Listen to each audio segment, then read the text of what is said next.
Violence politique au Cameroun. C'est l'intitulé d'un post de Arlette Framboise Ding sur sa page Facebook. La suite, dans un instant. Cliquez sur le pouce bleu et activez la cloche de notification pour ne manquer aucune de nos futures publications. Voici les détails de son post dans son intégralité.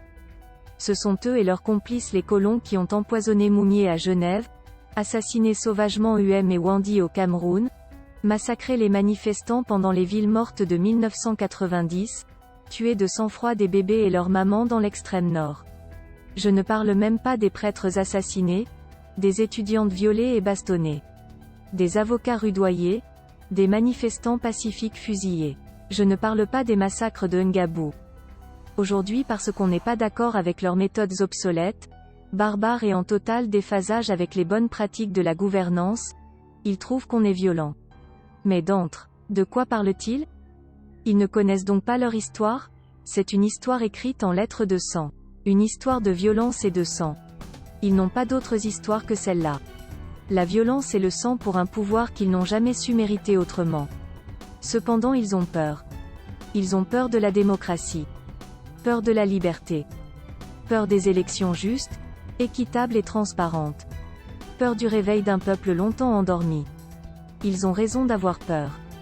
Car les élections sincères et la démocratie authentique sont comme un apocalypse pour tout système basé sur l'imposture. Ils ont peur parce que le réveil d'un peuple bâillonné est une puissante tornade qui pulvérise même les plus fourbes des autocrates.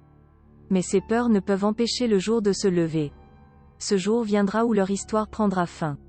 L'histoire du sang, de la violence et du pouvoir usurpé. Ce sera le jour de gloire pour un peuple sorti définitivement de la nuit de l'oppression. Un peuple libéré des intrigues de la tyrannie. Ils ont écrit l'histoire de ce pays en lettres de sang. Nous luttons chaque jour pour que l'histoire du Cameroun nouveau soit une histoire de gloire, d'unité retrouvée, de démocratie authentique et de bien-être partagé. Rien n'arrêtera la renaissance du Cameroun. Ça prendra le temps que cela voudra. Mais le Cameroun renaîtra. Veuillez prendre 3 secondes pour liker la vidéo et la partager.